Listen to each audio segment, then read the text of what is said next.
কালবৈশাখীর এক অন্ধকার রাত, চারদিকে শুধু হাহাকার।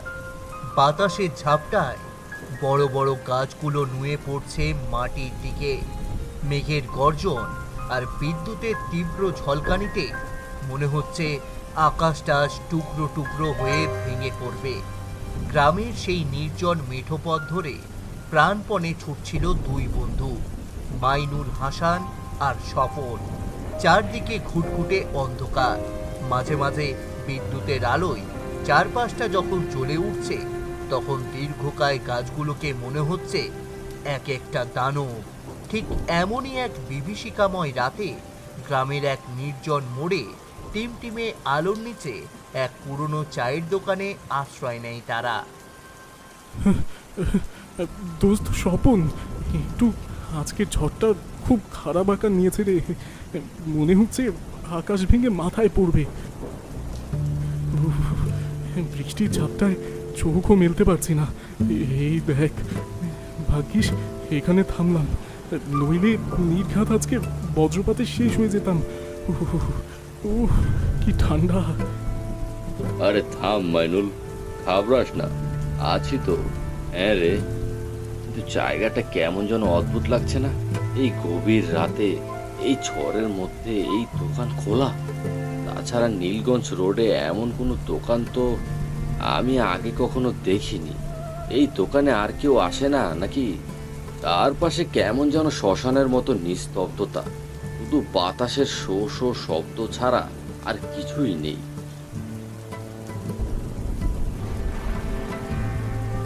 এই ঝড়ের রাতে কেউ ঘর থেকে বের হয় না বাবা। তোমরা পথ হারিয়েছো বুঝি। অনেক বছর পরে বৃষ্টিতে কেউ এলো। তোমরা বসো, চা দিচ্ছি। গরম চা খেলে শরীরটা একটু চাঙ্গা হবে।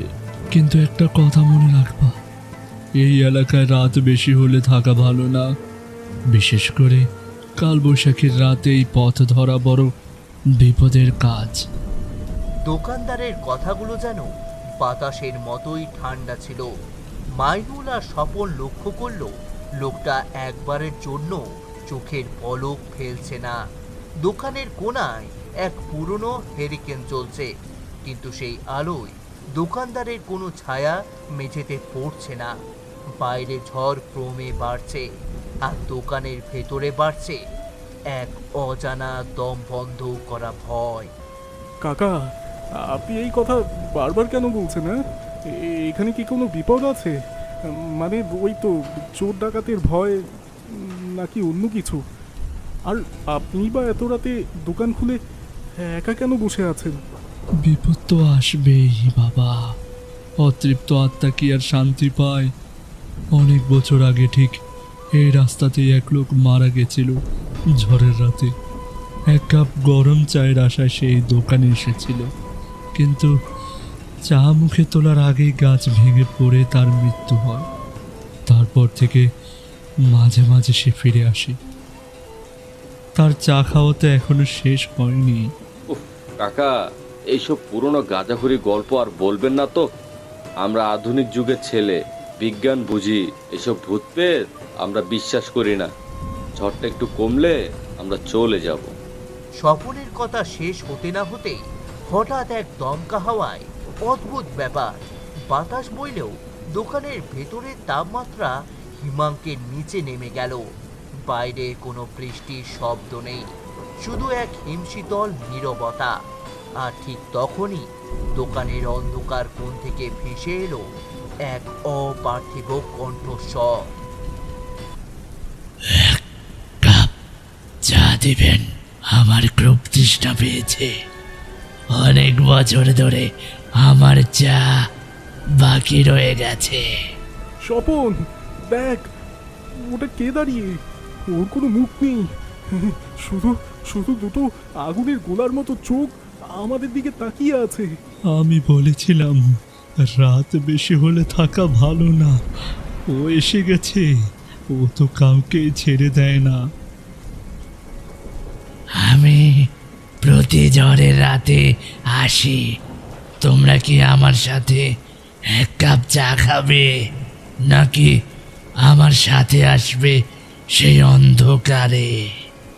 মাইনুল আর স্বপনের শরীরের রক্ত হিম হয়ে গেল।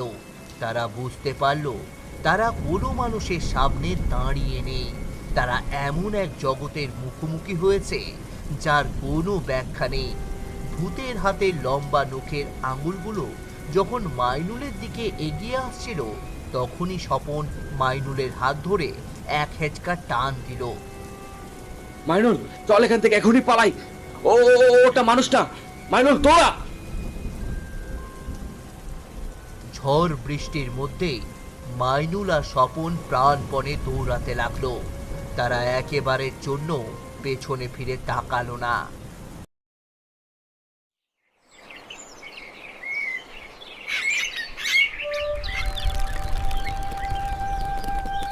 পরদিন সকালে যখন রোদ উঠল, তারা গ্রামের লোকজনকে নিয়ে সেই জায়গায় ফিরে এলো। কিন্তু সেখানে কোনো চায়ের দোকান নেই, নেই কোনো জীর্ণ। রাস্তার ধারে শুধু পড়ে আছে 100 বছরের পুরনো একটা মরা বটগাছ। গ্রামের বৃদ্ধরা বলে ওটা কোনো সাধারণ দোকান নয়, ওটা হলো এক মায়াবী মরীচিকা, যারা কালবৈশাখীর রাতে এই পথে একা আসে, তারা আর কোনোদিন ফিরে আসে না। মাইনুল আর স্বপন সেদিন ফিরে এসেছিল ঠিকই, কিন্তু সেই রাতের সেই হিমশীতল কণ্ঠস্বর তাদের কানে আজও প্রতিধ্বনিত হয়। 1 কাপ চা দেবেন?